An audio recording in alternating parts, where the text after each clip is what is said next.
Good evening, Bill. Good evening, Sandy. How are you? I'm fine. The shine. Oh boy. A conversation with Bill Wadman. That's me. Hello. Hello. When you've been somewhere, Bill, do you Mhm. believe that you leave a trace of yourself behind?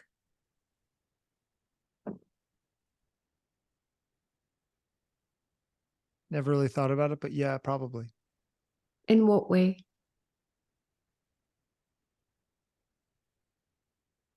I know that when I go back to somewhere, I can almost feel the time that I'd been there before. Does it Um, matter how long it's been since you were there before? Usually, the longer I've been away, the more I feel it. Because it's almost like it was a different person that was there. What do you think is Just happening when you experience that? nostalgia. Um, I mean, I don't give it any sort of woo woo reasoning. Well, no, you can leave that up to me. Don't worry. Yeah, I was going to. Um, I don't know. Yeah, it's I know that I felt it a lot actually when we were in England a few months ago because there was a lot of places that I haven't been to in 38 years and some places I haven't been to in 15 years that it was both comforting to be back in them and also felt like there was a ghost there.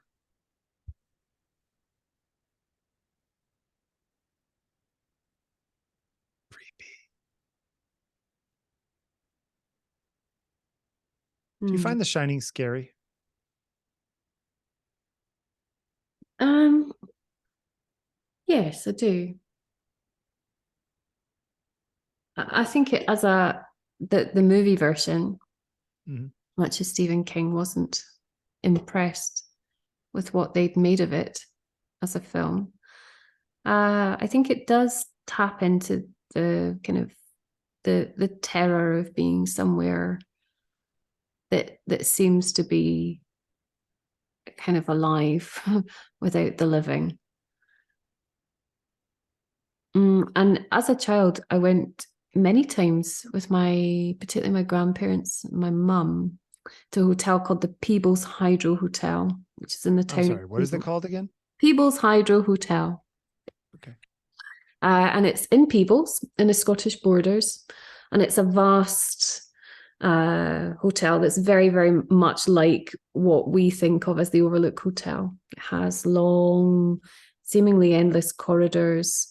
It's high on a kind of bank, very imposing building, and very often quite quiet. And as a child, running up and down the corridors, even before having seen The Shining, I was always a bit kind of spooked by a sense of otherness in those spaces.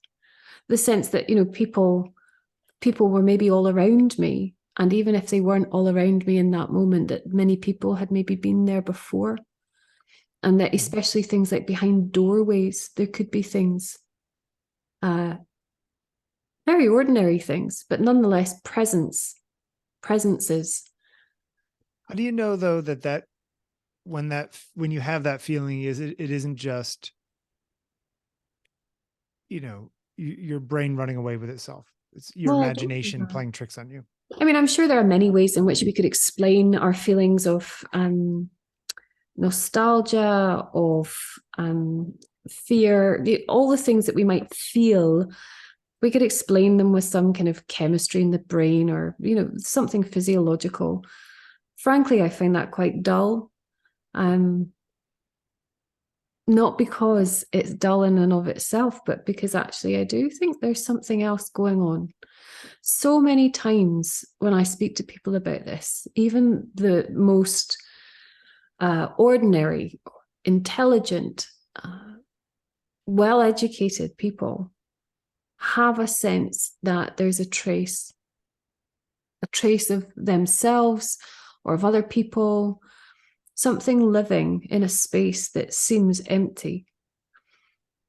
For me, it was always, I think we talked about this last time, maybe the Air and Space Museum, Smithsonian, that you could just feel the tens and hundreds of millions of people who have been through that place in the time. But yeah, no, it's God, look at that green color of the lights within the door windows. Oh, it's so good. I just want to do something with you. It's something that I was speaking about yesterday with a group.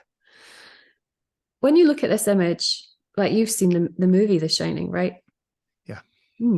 So, I mean, it's an iconic film. There are lots of scenes in it that stand out to people that they remember quite vividly. When you experience or see this image, what are you doing? As someone who's seen the movie, I just kind of chucked that in there as a kind of warmer-upper. Well, I only say because I think because this movie is so iconic and that carpet is so iconic, and the camera movements of this movie in particular, and Kubrick films in general, are so iconic. It almost feels, even though it's a still image, that I'm pushing into it like the shot would have been. Right. Okay. Moving down that hallway. Yeah. So you're moving in a still. Yep. And I wonder if you really, really watch your thoughts very carefully with this. But if this was a Crewdson picture, I don't think I would. I think it's only because I've seen the camera move down this hallway. You know what I mean? Okay. Yeah. Okay, but so that's a memory, isn't it? It's a memory of a movie. And we're presented with this scene. I wonder, if you see a photograph of a place you've been as a child, do you move about within the photograph? Yeah, often I do. Or I have the sense memory of having been there. I mean, this is woo-woo. You're going to hate it. But when you move about in those photographs, who's to say you're not moving about in that space? Sure. Right? I come up to this quite a lot at the moment.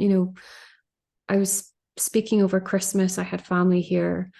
I don't have a family home as such, a childhood family home anymore. My grandparents are all dead. My mum lives very, very far away, and my dad lives far away.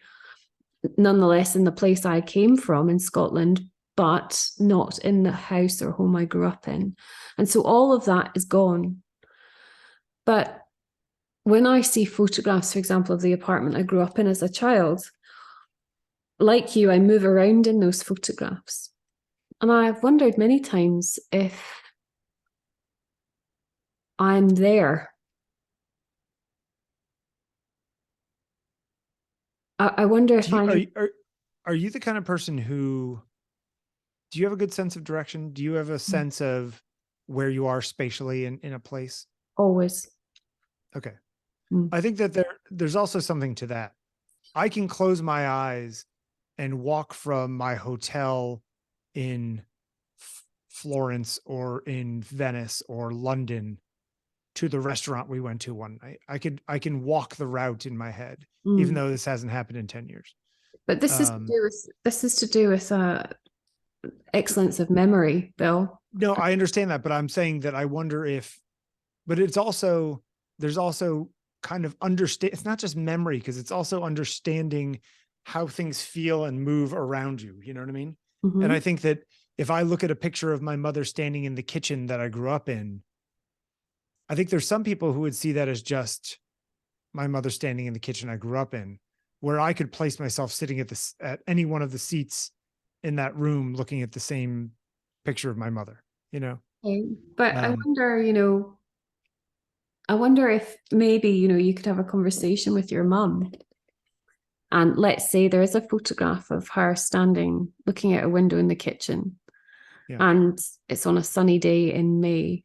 And for whatever reason, that May day is a day that she might remember, actually. I wonder if you were to ask her, something on, what did you feel in that time or in that day?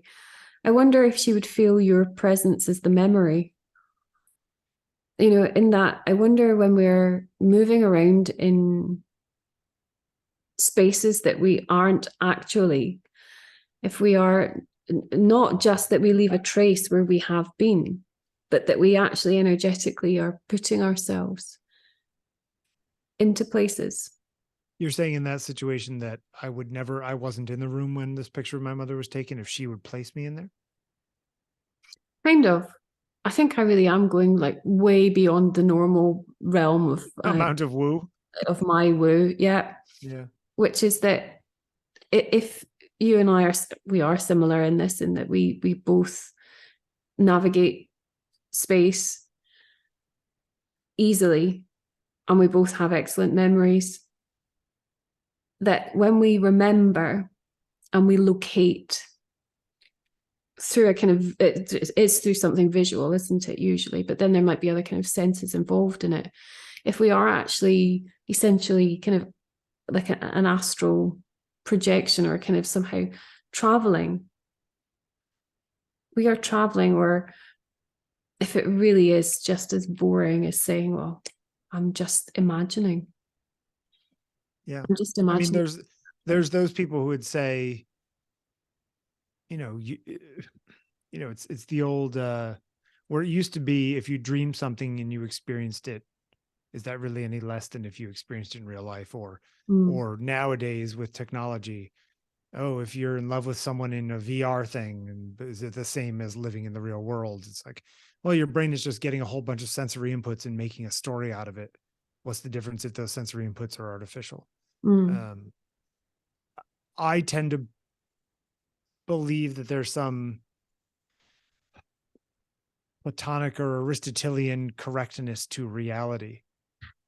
That there is one reality and it exists. You can make up stories and we can tell ourselves all kinds of different interpretations of that reality, but that there is an objective reality. I think you would tend to sit on the fence of how are you sure that this is reality and we're not dreaming our entire lives and we're not about to wake up, Oh, I think through a series of kind of actual physical experiments that, I could say that I appreciate that I can stand up and I can physically walk. Sure. I'm also aware that I can sit here and I can then psychologically put myself through my paces without moving. Then I think if I'm sitting here and I'm speaking to you, but I am also controlling, in a sense, a movement beyond my physical body, I'm wondering if that becomes, if that becomes somehow observable or perceivable to somebody else, let's say. Yeah, I don't know about that. I mean, I don't know. Well,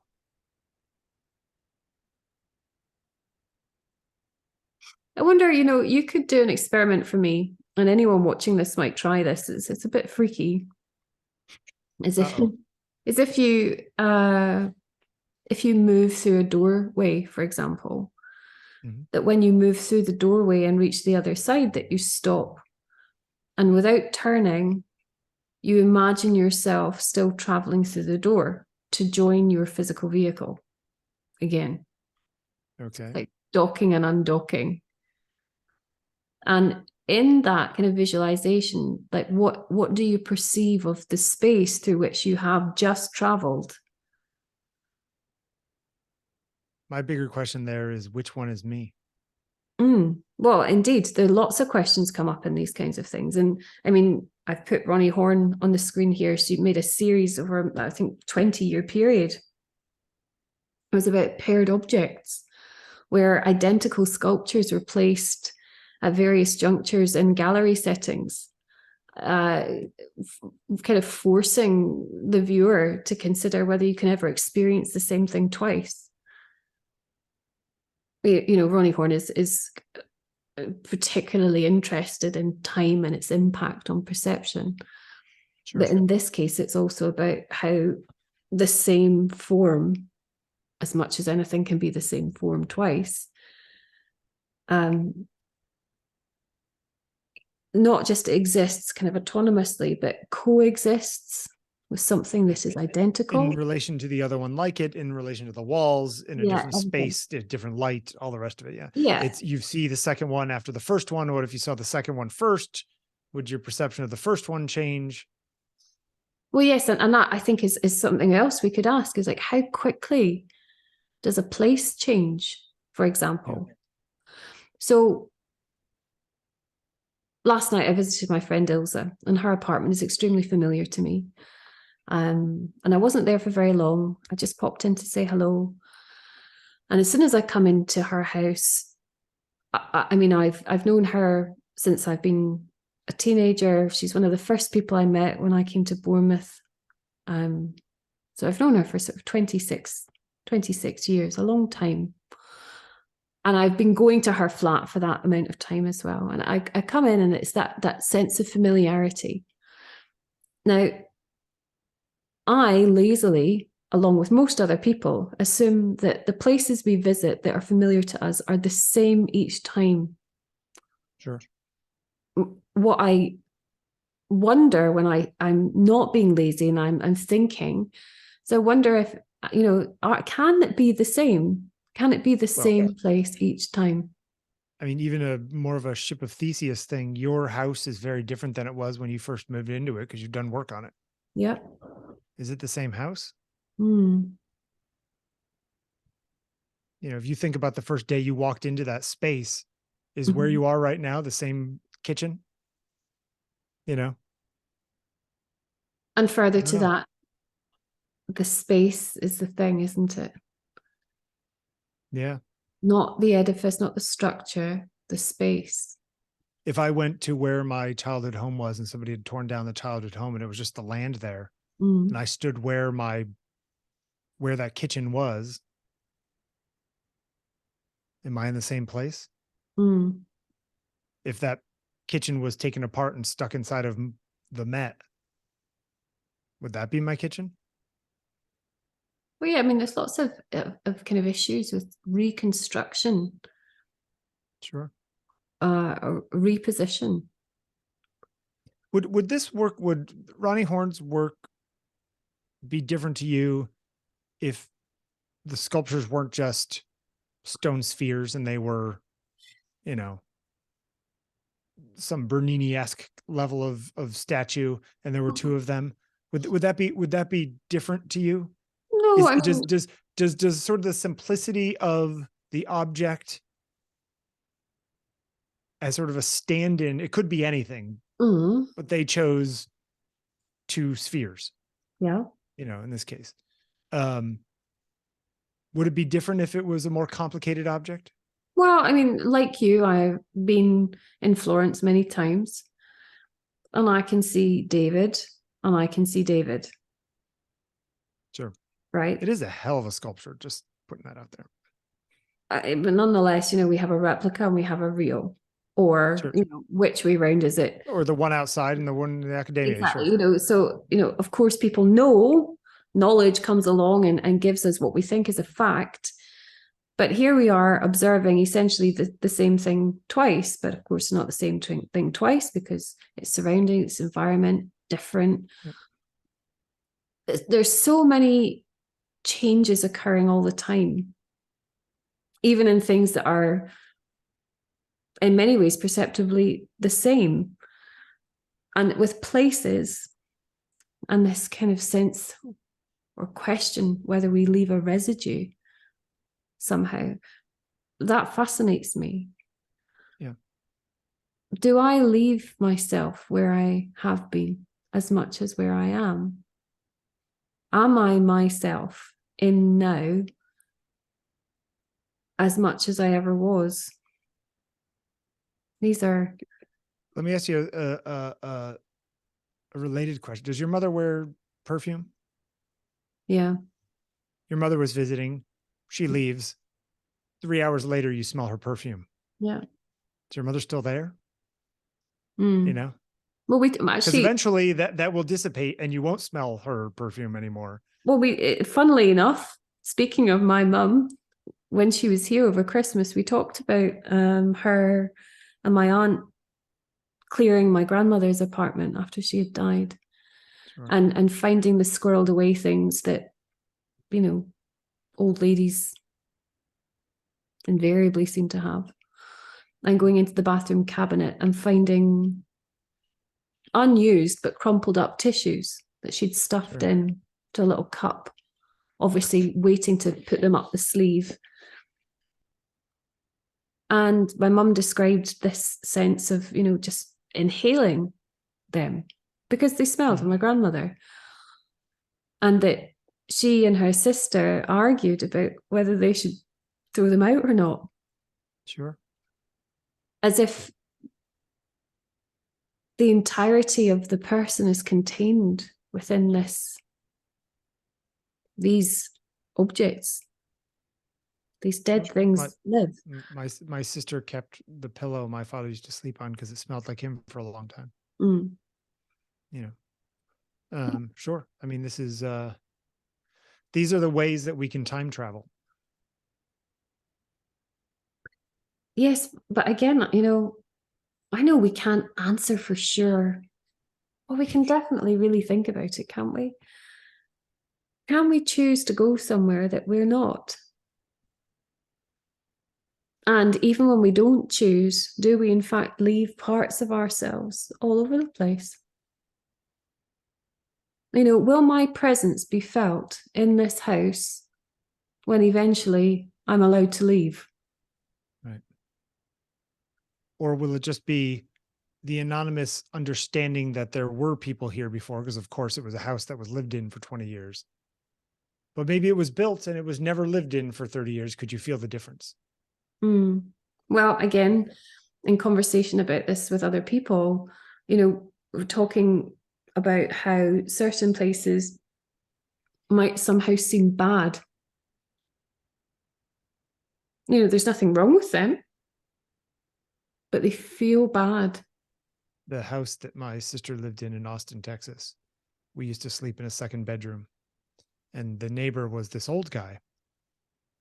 Trigger warning for those out here. This is a violent story for a second. Mm. Apparently the previous owner had killed themselves in that room. And the neighbor had helped clean it up. And after he told me that, I thought very differently about the room that we were sleeping in. Okay, but what I want to know is, regardless of, you know, even though I had not known that it was there, but if somebody had, I don't know, did I feel anything weird in the first place? No, not me, but it was just interesting. okay, because, you know, many people do feel very powerful things in spaces, and then subsequently discover that something seismic has occurred there. Sure.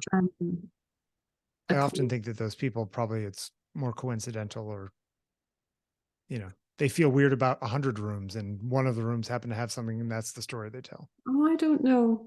I was speaking to a most sane colleague yesterday about this, and he described being in France in a beautiful woodland and happening upon a clearing, or I'm paraphrasing now, but there was a beautiful house on the edge of this wood. And as he approached it, there were people in the forest, other people about, and there was a farmer. Let's imagine at a gate. Anyway, I saw the house, and he just described this most awful feeling, that it was somehow, that it was dense. The feeling was dense. The energy of it was dense. And it was a kind of like a warning to him that it was a bad place. And it looked beautiful. It was in a beautiful location. It was a beautiful summer's day. There were many other people about, but there was something about this place. Anyway, he approached the gate and the farmer, and he talked, and he asked about the place, and it was where somebody had committed a really horrific murder. a man had Right. run him up with an axe and had killed his wife and children. And, you know, sometimes these residues, these trapped situations or circumstances energetically, you know, maybe they just get stuck.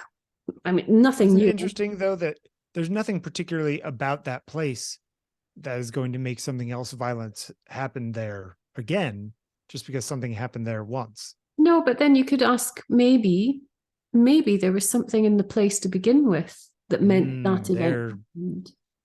sure. No, don't be so facetious.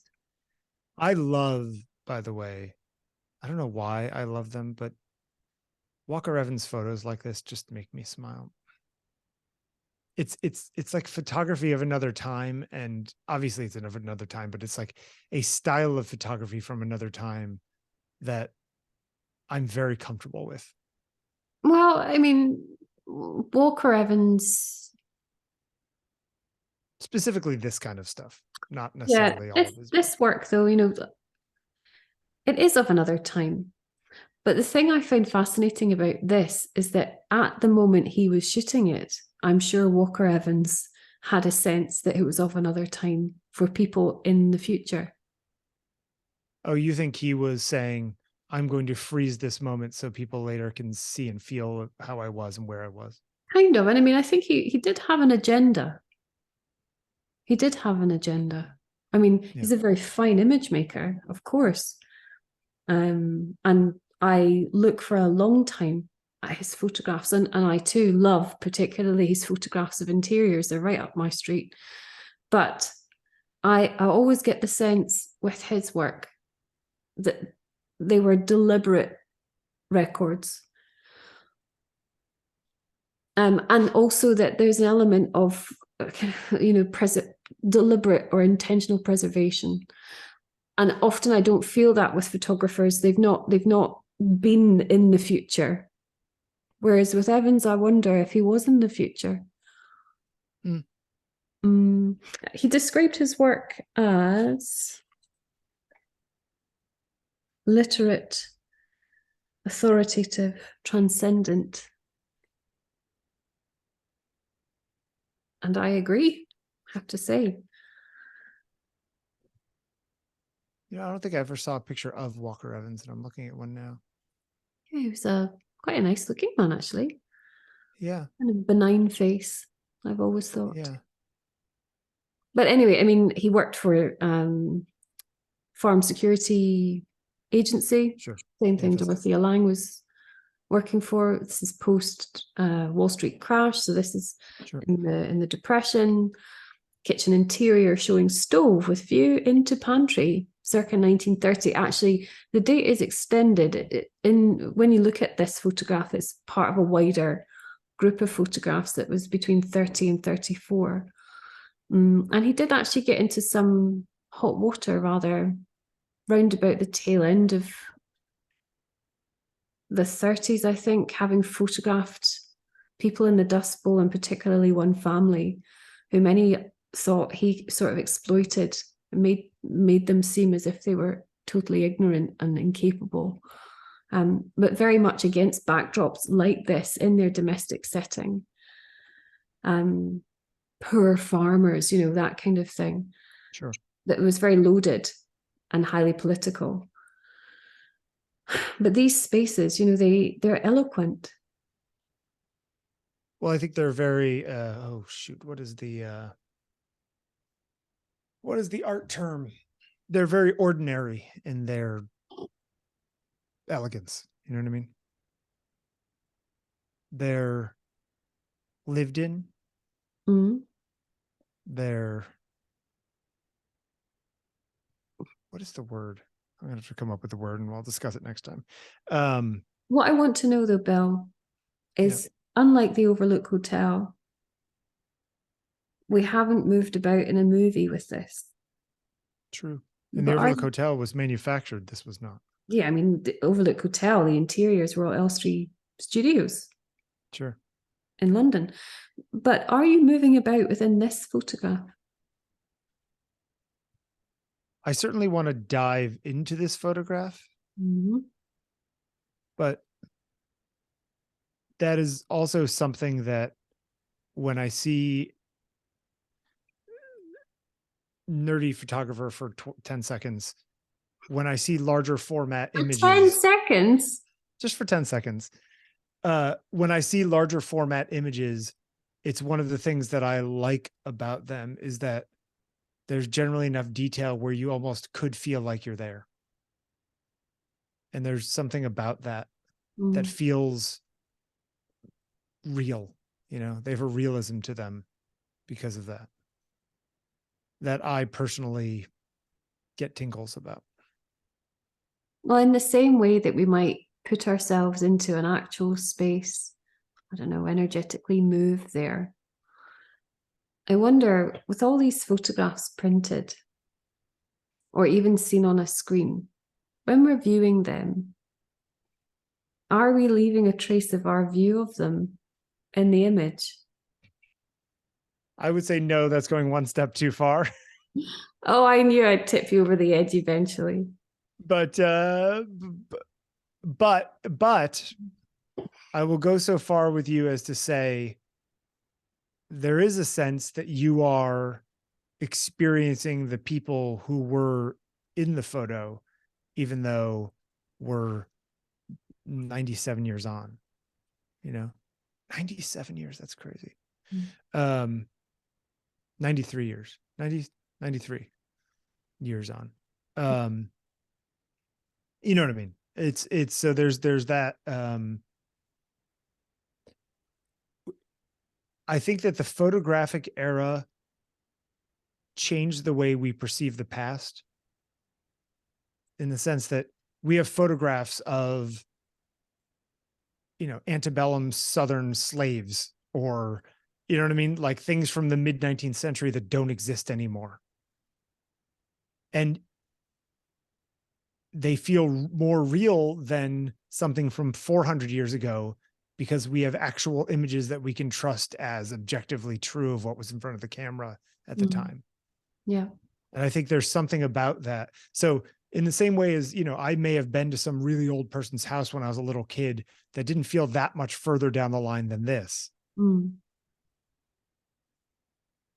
My niece and nephew wouldn't have, you know what I mean? So you can connect with the past in a way that things overlap further back and further back. And I think that there's some magic in that. You and I would have had grandparents whose grandparents would have had a very different experience of the world. Sure. I mean, that's maybe slightly off topic, but do you know what I observe? Even our grandparents. I observe, Bill, that when you say things that are actually quite woo, nobody bats an eyelid because you have this patina of authority on what you say, whereas I just sound like I'm a total crackpot. What did I say that was just woo? No, I can't remember now, but you said it just a moment ago. Did you buy it though? I fell for it hook, line, and sinker. Thanks, Bill. Thank you, Sandi. That was lovely.